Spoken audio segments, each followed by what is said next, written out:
හරි ළමයි. අපි සිම්ප්ලෙක්ස් මෙතඩ් එකෙන් එක්සාම්පල් එකක් කතා කරමු. මේ පළවෙනි එක්සාම්පල් එක ගන්න. මිනිමම් z 5යි x1 ඍණ 2යි x2 ඍණ 3යි x3 ඊට පස්සේ තියෙනවා කන්ස්ටන්ට් තුනකුයි අන්තිමට දෙනවා non negative කන්ඩිෂන් එක.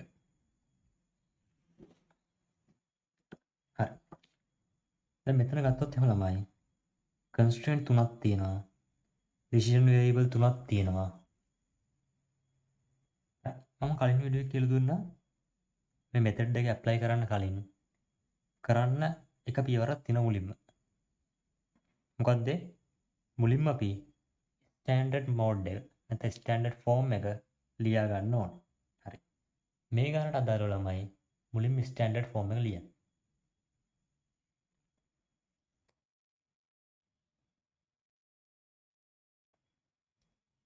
හරි. අපිට මේ විදිහට ස්ටෑන්ඩඩ් ෆෝම් එක ලියා ගන්න පුළුවන්. ස්ටෑන්ඩඩ් ෆෝම් එක ලිව්වට පස්සේ අපි ගහනවා ඉනිෂියල් සිම්ප්ලෙක්ස් ටේබල් එක. හරි. ඉනිෂියල් සිම්ප්ලෙක්ස් ටේබල් එක ගහද්දි මොකද්ද අපි සලකන්න ඕනේ මුලින්ම? මේකේ වේරියබල් කීයක් තියෙනවද? වේරියබල් තියෙන x1 x2 x3 ඉතින් අපි අලුතෙන් ඇඩ් කරගත්තේ s1 s2 s3 මේකේ කන්ස්ට්‍රේන්ට් තුනක් තියෙනවා. හරි. එහෙනම් මුලින්ම අපි මේ කොලම් ටික ගහ ගන්න වේරියබල් වෙනුවට මෙතන bi values ටික මෙතන බේසික් වේරියබල් දාන කොලම් එක ඊට පස්සේ කන්ස්ට්‍රේන්ට් තුනක් තියෙන හින්දා රෝස් තුනක් ගහ ගන්නවා. අන්තිම එකේ අපි දානවා ඍණ z. ඍණ z කියන්නේ කවුද ළමයි? ඍණ z කියන්නේ ඔබ්ජෙක්ටිව් ෆන්ක්ෂන් එක. හරි. මේක පුරවගමු. x1 3යි x2 then x3. එහෙනම් මෙතන 1යි 3යි 1යි මේක s1 තියෙන 1යි s2 s3 නෑ නම පළවෙනි කන්ස්ට්‍රේන්ට් එක. එහෙනම් මේ දෙන්න බිඳුවයි bi අගේ 10යි. දෙවෙනි කන්ස්ට්‍රේන්ට් එක ගන්න 2යි x1 ඍණ x2 ඍණ 1යි. මේක x3 නෑ. එහෙනම් x3 ට බිඳුවයි s1 නෑ s2 තියෙනවා s3 නෑ 8යි. තුන්වෙනි කන්ස්ට්‍රේන්ට් එක ගත්තොත්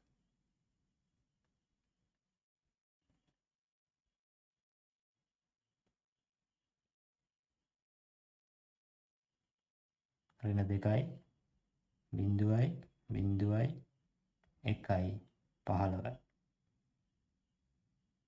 මේ ඔබ්ජෙක්ටිව් ෆන්ක්ෂන් එක මේ කොලම් මේ රෝ එක පුරවන්නේ අපි වෙන්නේ ඔබ්ජෙක්ටිව් ෆන්ක්ෂන් එක 5යි x1 ඍණ 2යි x2 ඍණ 3යි x3 මේ ටික ඔක්කොම බිඳුවයි. හරි. දැන් මෙතන අපි මේ බේසික් වේරියබල් ටික පුරව ගන්න ඕනේ. කොහොමද බේසික් වේරියබල් පුරවන්නේ? මෙන්න මේ රෝ එක දිගේ මම මෙහෙම යද්දි එක හම්බෙන රෝස් තියෙනවද කියලා බලනවා. හරි. එක හම්බෙන රෝස් වල පල්ලෙහා කියන ටික ඔක්කොම ඒ කියන්නේ A සෙල් එක ඇරෙන්න අනිත් ඔක්කොම කියන ටික බිඳු වෙනවා. එහෙම බිඳු වුණොත් ඒකට අදාළව උඩ තියෙන වේරියබල් එක මෙන්න මෙතනින් ලියනවා. මෙන්න මේ රෝ එක දිගේ යද්දි එක හම්බ වෙනවා මෙන්න මෙතන 15 කියන බිඳුව නැහැ. මෙතනට යද්දි එක හම්බ වෙනවා 15 කියන බිඳුවයි. එහෙනම් මෙයාට අදාළ වේරියබල් එක ගන්නේ s1. එහෙනම් මෙතනදී s1 තමයි බේසික් වේරියබල් එක. දෙවෙනි කොලම් දෙවෙනි රෝ එක දිගේ ගියොත් එහෙම එක හම්බ වෙනවා මෙතනදී s2 වෙනවා. මේක දිගේ ගියොත් එහෙම මෙතනදී එක හම්බ වෙනවා අනිත් ඔක්කොම ගියන් බිඳුවයි. එහෙනම් මෙතනදී එකට අදාළව තියෙන වේරියබල් එක s3 බේසික් වේරියබල් එක s3 වෙනවා. හරි. මේ ගාන ඇවිල්ලා මිනිමම් z එකක්. මිනිමම් z යන ළමයි මොකද්ද අපි බලන්න ඕනේ? most negative value එක bottom row එකේ තියෙන. මේ bottom row එකේ තියෙන most negative value එක අපි හොයනවා. most negative කියන්නේ වැඩිම ඍණ වෙන එක. අපි සංඛ්‍යාත්මකව ගත්තොත් ඍණ 2යි ඍණ 3යි සැලකුවොත් එහෙම වැඩිම ඍණ වෙන්නේ ඍණ 2ම. හරි. වැඩිම ඍණ වෙන්නේ ඍණ 2. සංඛ්‍යාත්මකව ගත්තොත් එහෙම. ඊට most negative කියන්නේ මේ සංඛ්‍යාත්මකව කියන්නේ මේ ඉලක්කම් වලින් ගත්තොත් එහෙම 2ද 3ද 2ට 3 වැඩිනේ. ඍණ 3 තමයි මෙතනදී most negative වෙන්නේ. ඍණ 3 තමයි most negative වෙන්නේ. හරි. අපි මෙයාට කියනවා කවුද? මෙන්න මේ කොලම් එක ගන්නවා pivot column එක විදියට. මේ column එක ගන්නවා pivot column එක විදියට. හරි. pivot column එක විදියට අරන් මෙතෙන්ට දාමු minimum ratio method එක. minimum ratio method එක දාන්න.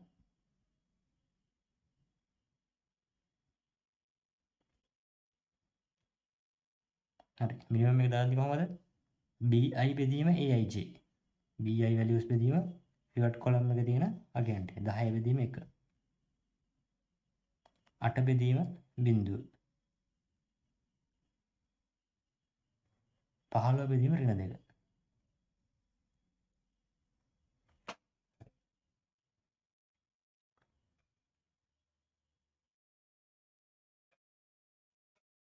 මෙතන පොඩි මිස්ටේක් එකක් වෙලා තියෙනවා ළමයි.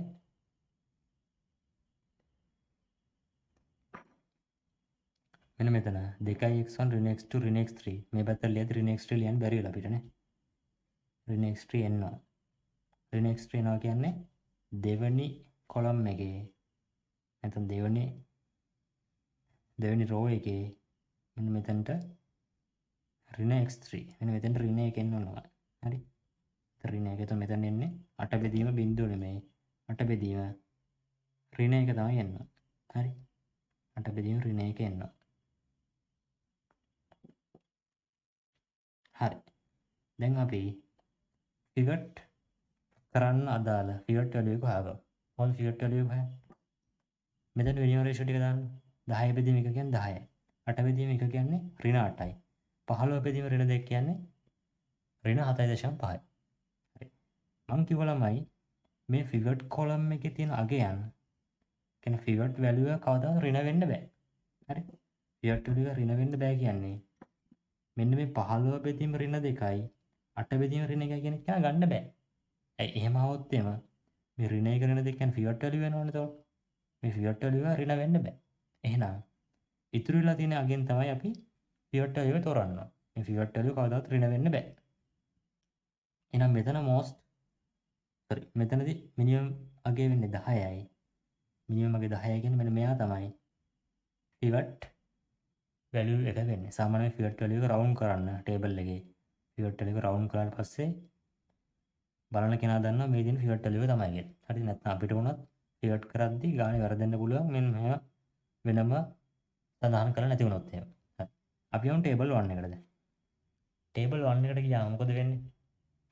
table 1 එකට ගියාම ළමයි මේ උඩ පේලිය කිසිදු වෙනසක් නැහැ හැමෝම තියෙනවා. ඊට අමතරව මෙතන මේ pivot value එකට අදාළව එක දානවා. ඉතුරු ඔක්කොම ගියන් බිංදුව කරනවා. ඊට පස්සේ මොකද කරන්න අපි? ඊට පස්සේ මේ සම්පූර්ණ pivot element එක අදාළව තියෙන row එක pivot value එකෙන් බෙදන්න ඕනේ. මෙතන pivot value එක 1යි. මේ සම්පූර්ණ row එකම එකෙන් බෙදන්න ඕනේ. මේ අගයන් ටිකම තමයි එන්නේ. 1 බෙදීම 1යි 3 බෙදීම 1යි 1 බෙදීම 1යි බිංදුවයි 10යි. එතන මෙතන හැටියට නම් variable එක basic variable එක x3 වෙනවා. ඒ කියන්නේ මෙතන s1 තිබ්බ එක්කෙනා මෙතෙන්ට එද්දි x3 වෙලා basic variable එක. අනිත් දෙන්න වෙනසක් වෙන්නේ අනිත් දෙන්න හැමෝම තියෙනවා. අපි මාරු කරන ඉතින් මෙතන pivot value කියන එක්කෙනා විතරයි basic variable එක වෙනස් වෙන්නේ.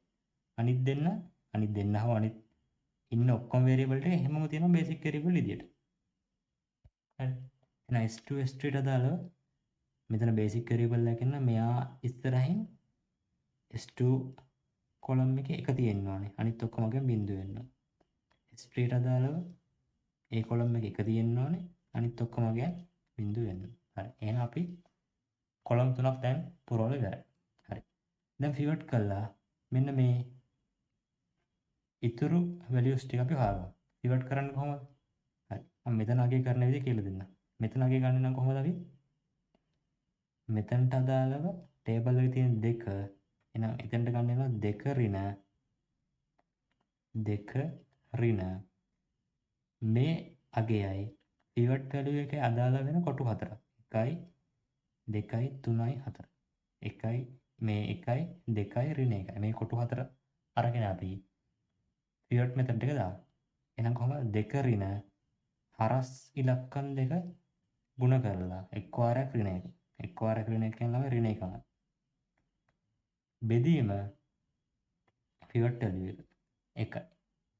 ඍණ 1 බෙදීම 1 කියන්නේ ඍණ 1යි. ඍණ 1 වාරයක් ඍණ කියන්නේ ධන වෙනවා. ඒතර මෙතන උත්තරේ 2 ධන 1 කියන්නේ 3. එහෙනම් මෙතන වැලියු එක ධන වෙනවා. මෙතන ධන 3 වෙනවා. හරිද? ඒ වගේ මේ ඔක්කොම කොලම් ටික පුරවන්න ඕන. මේ ඔක්කොම සෙල් ටික පුරවන්න ඕන. ඔයාලා පිවට් කරලා ගන්න යාගෙන් ටික. මම යාගෙන් ටික මෙහෙම දාන්න. හරි. දැන් මෙතන බලන්න මෙන්න මේ ඉසෙට් රෝ එක බලන්න. හරි. මයිනස් ඉසෙට් බොටම් රෝ එක බලන්න. මෙතන මොකද වෙලා තියෙන්නේ? දැන් අපි මේ පිවටින් මෙතඩ් එක දාන්නේ මොකද්ද? දාන්නේ පහළ තියෙන රෝ එක නැත්නම් බොටම් රෝ එකේ අගයන් ටික මෙයා මිනිමයිසේෂන් ප්‍රොබ්ලම් එකක් හින්දා පහළ තියෙන අගයන් ඔක්කොම ධන හෝ බිඳුව වෙන්න ඕන. හරි. දැන් බලන්න පහළ තියෙන අගයන් ඔක්කොම ධන හෝ බිඳුව වෙලාද නේ? ධන 8 ධන 7 බිඳුව ධන 3 බිඳුව බිඳුව 30. හරි.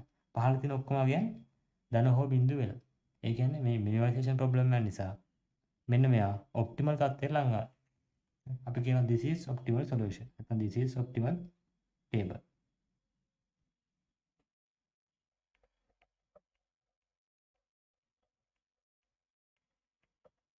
this is optimal table. එතන මෙන්න මේ අවස්ථාවේදී මේ variable වලට අගයන් ආපු අගයන් ටික අපි ලියනවා. x3 මම කිව්වා x3 විතරක් නෙමෙයි කලින් වීඩියෝ එකේ මම කිව්ව එක x3 විතරක් නෙමෙයි ලියන්නේ. මොකද්ද? x3 ස්ටාර් කියලා ලියන්න ඕන. හරි. මේක ලියුවත් අත්‍යවශ්‍ය නැහැ. එනවා x3 ස්ටාර් කියලා තමයි අපි සාමාන්‍යයෙන් මේවා සලකන්නේ. x3 ස්ටාර් ට අගය එනවා 10යි කියලා. හරි. x1 x2 මෙතන නැති හින්දා ඒ දෙන්නම බිඳුවයි z එනාගේ නැත්නම් ඔබ්ජෙක්ටිව් වැලියු එක එනවා. ඔබ්ජෙක්ටිව් ෆන්ක්ෂන් එකේ වැලියු එක එනවා 30යි කියලා. ඍණ z සමානයි 30යි. එහෙනම් z සමානයි z ස්ටාර් සමානයි ඍණ 30යි. හරි. මෙයා මිනිමයිසේෂන් එකකින් තමයි ඍණ අගයක් ආවේ. හරි. මේ s1 s2 s3 දෙන අගයන් ටික ලිව්වත් එක නැතත් එක. s2 දෙනවා ධන 18 s3 දෙනවා 35. හරි. මේක තමයි x1 x2 x3 දෙන උත්තරේ. හරි. දැන් මෙතනින් ඉවරයි මේ එක ටේබල් ඔන්න. එක ටේබල් එකෙන් ඉවරයි. දැන් සමහර ගණන් වල ළමයි. හරිද? ටේබල් 3-4ක් එන්න පුළුවන්. අනිවාර්යෙන් එක්සෑම් එකේ දෙන ගානක අවම වශයෙන් ටේබල් 3ක්වත් යනවා. හරි. ඒක නිසා මුලින්ම ගාන දුන්න ගමන් මේ වගේ ටේබල් 3ක් ඇඳගන්න. ටේබල් 3ක් ඇඳගෙන පිවට් කර කර මේ ටේබල් ටික පුරවගෙන යන්න. දැන් මෙතන තියෙන ප්‍රශ්නේ තමයි අපි මේ හැමතිස්සෙම මේ පිවට් කරද්දී මෙහෙම ලියලිය උත්තරේ ගන්න ඕනේද? මෙහෙම ලියලිය මේ සෙල් ටික පුරවන්න ඕනද? නෑ. ඇත්තටම කිව්වොත් මේකට තියෙන ලේසි ක්‍රමයක්. හරිද? ඒකට අපි කැල්ලයක් පාවිච්චි කරන්න ඕනේ. සයන්ටිෆික් කැල්ලයක් පාවිච්චි කරන්න වැඩි ලේසි. හරිද? මේක තමයි ළමයි කැල්ලකින් පිවට් කරන ෆෝමියුලා එක. හරි නැත්නම් කැල්ලකින් අපි ගහන්න ඕන සූත්‍රය තමයි මේ තියෙන්නේ. හරි. දැන් බැලු බැලමට එකපාර හොයන්න බෑනේ. මම සයන්ටිෆික් කැල්ල එකකින්ම කියලා දෙන්නම් මේක කොහොමද කරන්න කියලා. හරි.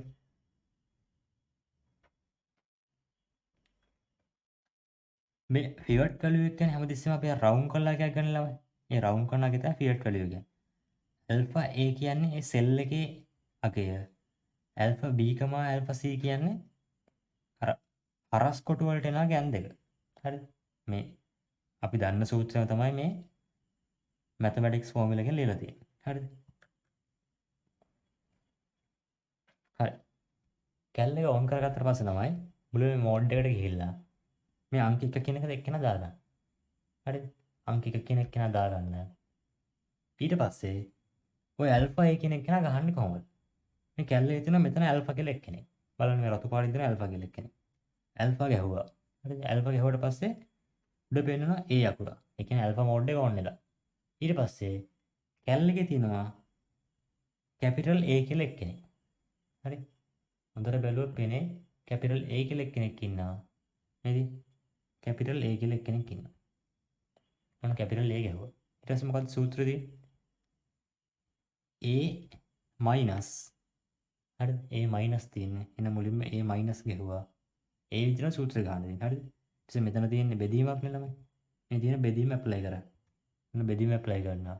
ඊට පස්සේ වරහන් දෙක වරහන් ඕපන් කරලා alpha b alpha c alpha b වලට කියමු alpha c. හරි. ආයි alpha mode එක on කළා alpha මෙතන තියෙනවා b අකුර. a අකුරට එහා පැත්තේ b අකුර තියෙනවා. sorry. ඊට පස්සේ වැඩි කිරීම alpha c අකුර. වරහන් වැහුවා. පහලට දානවා අපි කවුද? pivot value එක. දැන් කලින් ගානක් නම් pivot value එකයිනේ. ඔන්න එක දැම්මා. ඊට පස්සේ මෙතන තියෙන solve කියලා එකක්. මෙන්න මේ solve කියන එක ඔබන්න. හරි. දැන් අපි pivot method එක මේ කැල් එකේ apply කරගෙන තියෙනවා. අපි බලමු මෙතනින් කොහොමද pivot කරගන්නේ කියලා.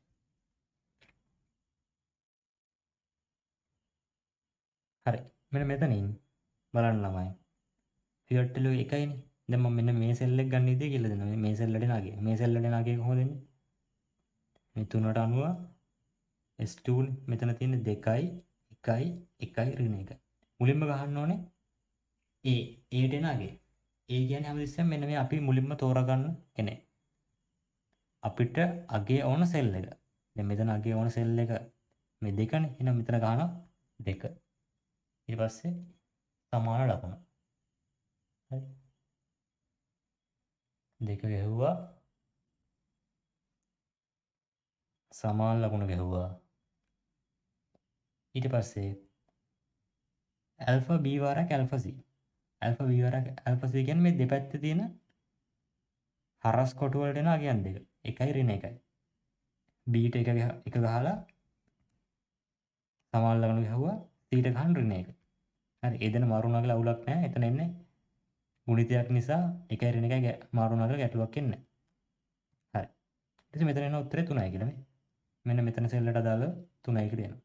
මෙතන අගේ ගන්න විදිහත් කියලා දෙන්න. බලන්න. මෙතන දෙක ගන්න විදිය මෙයාට අනුව මේ සෙල් එක ළමයි. ඍණ 1 තමයි එතකොට A වෙන්නේ. ඍණ 1 ගැහුවා. ඊට පස්සේ 3යි ඍණ 1යි. 3යි ඍණ 1යි. මෙතන අගේ 2යි මේ. මෙතන අගේ 2. මෙතන අගේ ගන්න විදිහත් කියලා දෙන්නම් මම. මෙතන තියෙන්නේ මෙයාට අනුව S3 එකේ සෙල් එක මෙතන ළමයි. එතකොට ඍණ 3යි 1යි මේ 1යි ඍණ 2යි. හරි ඍණ 3 තමයි අපේ කැපිටල් A වගේ තියෙන්නේ. ඍණ 3යි ධන 1යි ඍණ 2යි. උත්තරේ ඍණ 1යි මේ. මෙතන වගේ ඍණ 1යි. මේ වගේ අපිට හැම සෙල් එකම මේ වගේ pivot method එක කැල් එකෙන් පාවිච්චි කරලා උත්තරේ ගන්න පුළුවන්. හරි. මේක තමයි exam එකට පාවිච්චි කරන්න ඕනේ. නැත්නම් මෙහෙම ලියලා ගන්න කරදරයි උත්තර ගද්දී. හරි. දැන් මේක තමයි තව කතන්දරයක් කියලා දෙනවා. අනිත් එක තමයි මම කියවනේ මේ ටේබල් එකකින් උත්තරේ එන්නේ නැහැ හැමතිස්සෙම. දැන් මෙතන මේ ටේබල් එකකින් උත්තරේ එන විදිහට මම කියලා දුන්නේ පළවෙනි උදාහරණ නිසා. හරිද? සමහර ගණන් වල ටේබල් 3-4 එන අවස්ථා තියෙනවා. එහෙම යද්දී අපි මෙන්න මෙතන ගන්න මිනිමම් පොයින්ට් ටික සමානක් ගන්නවා. දැන් මේ තැන් තුනටම 10 10 10 ආව කියලා හිතන්න. මේ තැන් තුනටම 10 10 10 කියලා ආවා. හරි. එහෙම වුණාම අපි pivot value එක ගන්නෙ මොකද්ද? මෙතනත් 10 ආවා. ඒ කියන්නේ පළවෙනි ආගෙනුත් 10 ආවෙනවා. මෙතනිනුත් 10 එනවා. මෙතනිනුත් 10 එනවා. එහෙම ආවම අපිට කැමති එක්කෙනෙක් pivot value එක කියලා ගන්න පුළුවන්. හරි. එතන මෙතන තියෙන 10 බෙදීම 1 10යි. මෙතන තියෙන 20 බෙදීම 2 කියලා. එතකොට එන්නේ 10යි. ඒතර මේ දෙන්නම් කැමති එක්කෙනෙක් pivot value එක කියලා අරගෙන ගාන හදා යන්න පුළුවන්. හරි. ඒක අපේ තෝරා ගැනීම අනුව තමයි වෙන්නේ. අපි තෝරා ගන්නා කියනු සමහර ටේබල් 3කින් ඉවර වෙන්න පුළුවන්. නැත්තම් ටේබල් 4ක් 5ක් යන්න පුළුවන්. හරි. ඒක තමන්ගේ තීරීම අනුව තමයි ගාන හැදෙන්නේ. ඊට අමතරව මේ pivot column එක තෝරද්දි දැන් මේ ගාන හැටියට -z row එකෙන් අපි most negative එක ගන්න ඕනේ. most negative එක ගද්දි මේ වගේ තැන් දෙකක හෝ තුනක තිබ්බොත් දැන් මෙතන -3 තියෙනවා. මෙතනත් -3 තිබිලා මෙතනත් -3 තියෙනවා කියලා හිතන්නකෝ. එහෙනම් pivot column එක මොකක්ද ගන්න? මෙතනත් -3 මෙතනත් -3 මෙතනත් -3. මම කියන්නේ නිකන් හිතන්න කියලා විතරයි කියන්නේ. හරිද? මෙහෙම තිබ්බොත් අර කලින් විදිහටම කැමති කොලම් එක කියන්නේ -3 අවස්ථා තුනක තියෙනවා නම් එකම වැලියුක අවස්ථා තුනක තියෙනවා නම් කැමති කොලම් එක pivot column එක විදිහට සලකන්න. හරි නැවති කොලම් එක ෆිවට් කොලම් එක විදිහට අරන් හදන්නදී අපි ගන්න ෆිවට් කොලම් එක අනුව සමහරට කවුරු හරි තෝරගන්න මේ ෆිවට් කොලම් එක නම් ටේබල් 3කින් ඉවර වෙන්න පුළුවන්. තව සමහරව තෝරගන්න මේ කොලම් එක නම් ටේබල් 4කින් ඉවර වෙන්න පුළුවන්. අපි දන්නේ මොන කොලම් එක තෝරගත්තමද ඉක්මනින් ඉවර වෙන්න කියලා. හරිද? ඒ තමයි Taman තෝරගන්න කොලම් එක අනුව තමයි යන ටේබල් ගන්න තීරණය වෙන්නේ.